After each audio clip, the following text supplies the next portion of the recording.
Frontline is a presentation of the Documentary Consortium. Tonight on Frontline, an Iraqi exile's secret journey to northern Iraq, and a horrifying paper trail that tells the fate of more than 100,000 missing Iraqi Kurds. We want to know two things. First of all, what happened to these people? Are they killed or not? Secondly, if they are killed, let's know where are they.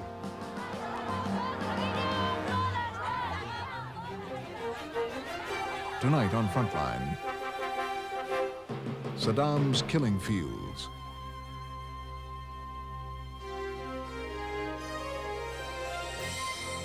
With funding provided by the financial support of viewers like you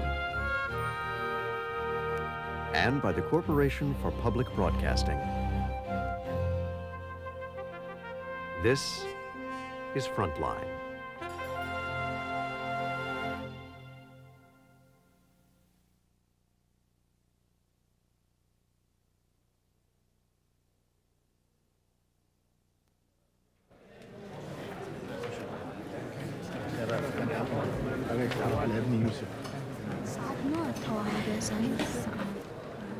Last year, in Washington, D.C., about 100 people gathered in a university lecture hall to hear a story about genocide.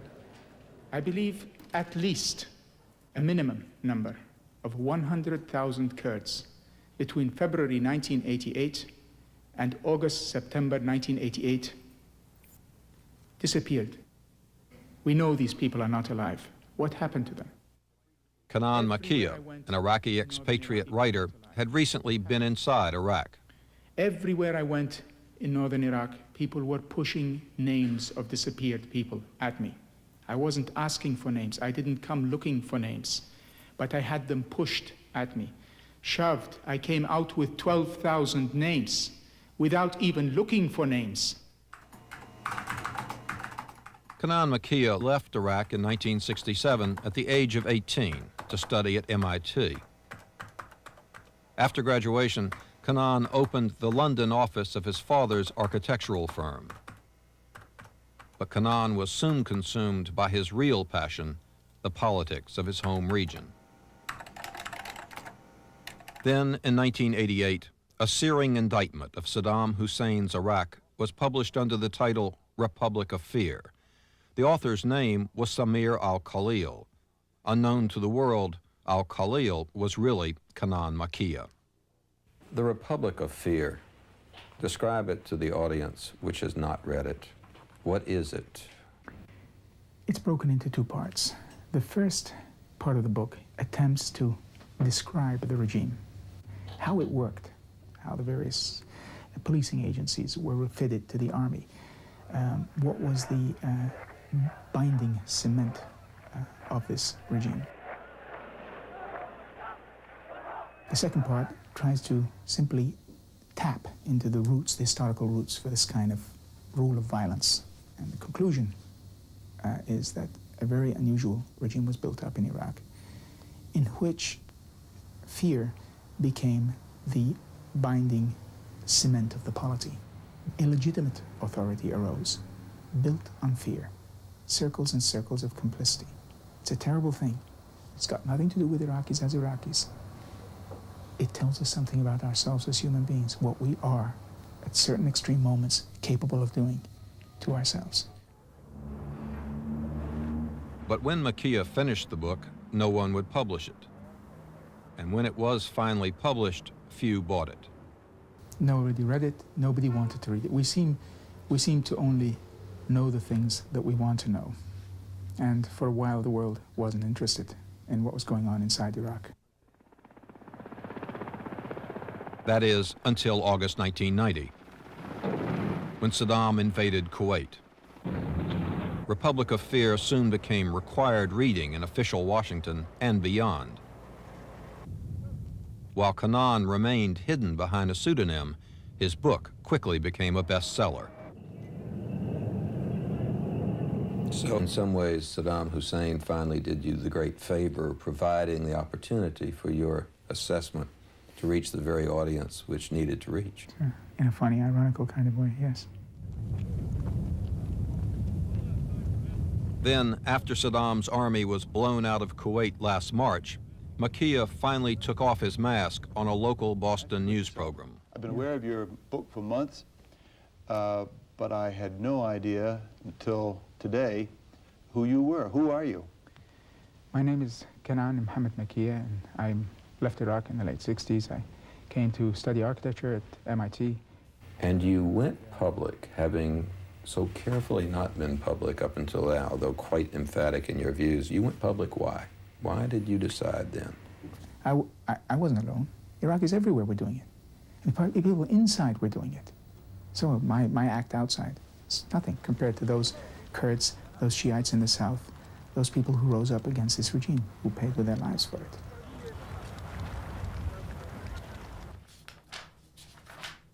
Last fall, Makia decided to return to Iraq when he learned about a collection of secret police documents in Kurdish-held Iraqi territory. For Kenan, not a Kurd himself, the documents were important as final proof of Saddam's efficient tyranny.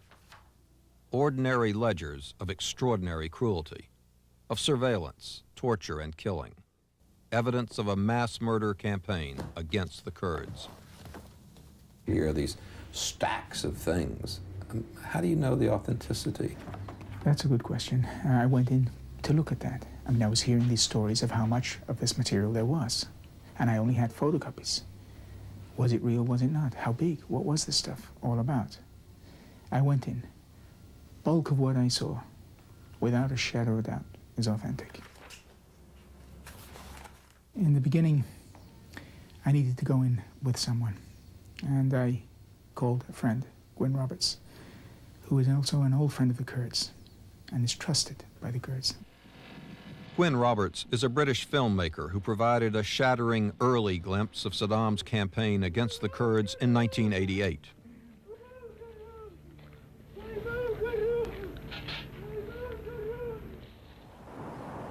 I put on a NATO chemical warfare suit as protection against any possible poison residues. This was a defense the Kurds had never possessed. So it wasn't like going in with anyone. He had dodged the Iraqi secret police for months at an end with his camera. I went in because I trusted, I felt safe with him. A curious dynamic started as we went deeper and deeper, as the full horror slowly unfolded. We became both totally wound up and passionately involved in the thing. Sometimes he would have to get a shot of something, which I would never have gone to in the first place. So a writer's interests are different from a filmmaker's interests. And I would go, and all of a sudden, something new would open up, and vice versa. He took me on one kind of journey. I took him on another. This program is the record of their journey.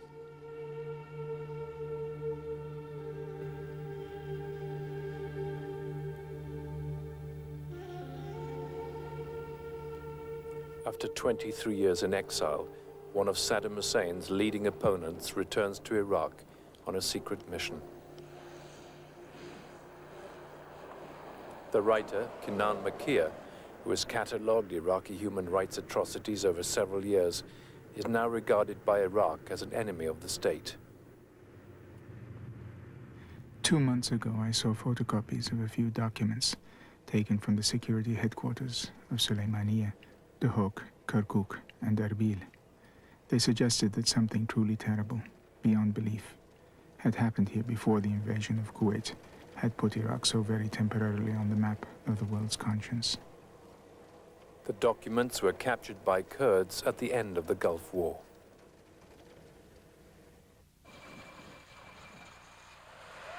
The evidence is somewhere out there, in large quantities, hidden in the mountains of Kurdistan in various collections. With these documents, the modern history of a criminal state could be rewritten from the point of view of its most secret paperwork. One of the most closed states in the world would become the most transparent.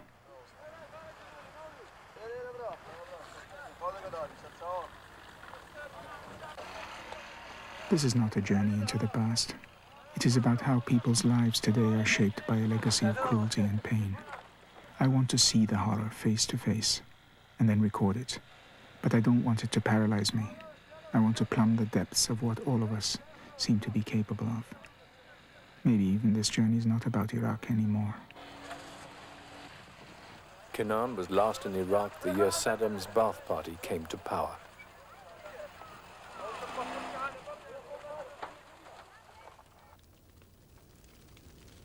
First stop is Zakhel. It was here that the coalition forces set up these safe havens, but they've long since departed. There's something ghost-like about this town, eerie and unreal. It's there and not there. Where are all the people? I feel it can dissolve before my very eyes.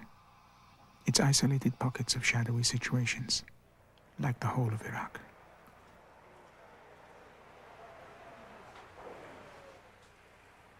I have a strong sense of insecurity. It's all so fragile. Anything can happen.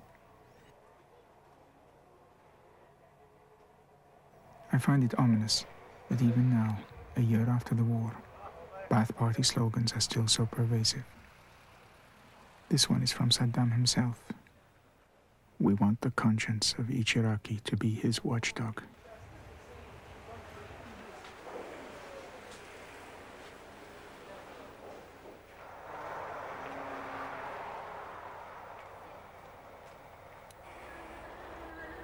We move on to Shiklawa, main headquarters for the Kurdistan front and the first stage in our search for the secret documents.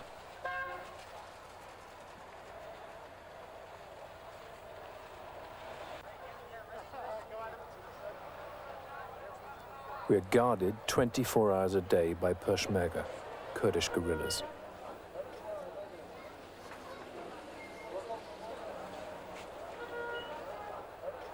These Iraqi Shiites seek sanctuary here after their rebellion in the south was brutally put down.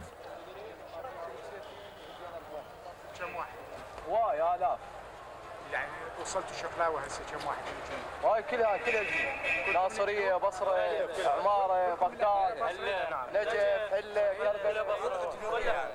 يعني كم واحد It's a twilight zone. Everyone is suspicious of everyone else.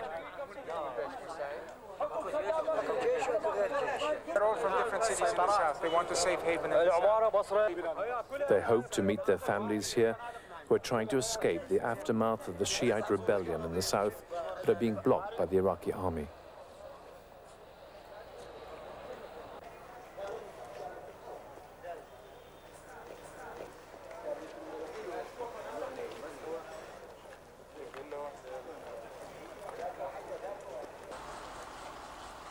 The secret police files are spread among the 8 organizations which make up the Kurdish front. All are jealously guarding their own collections of documents. The reception is cool.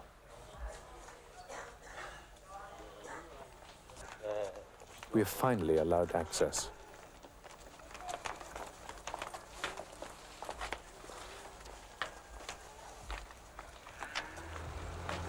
We drive to a building containing material never intended to see the light of day. The contents are outlined to us by the man in charge. هناك وثائق خاصة بأوامر الإعدامات والقبور الجماعية وهناك وثائق خاصة بتحري أفكار الناس. صحيح. تحري أفكار الناس. هناك فوائد مثلا العائلة الفلانية مو بس أشخاص، العائلة الفلانية. متكون من هالقد عائلة وأفكارهم هي شيء ومنتمي إلى فلان حزب يعني وتصنيف آخر بالعملاء المندسين يعني عملاء المندسين داخل الأحزاب وداخل حتى داخل الأماكن العامة مثلا حتى بائع أحذية لازم يكون منتمي إلى دائرة الأمن.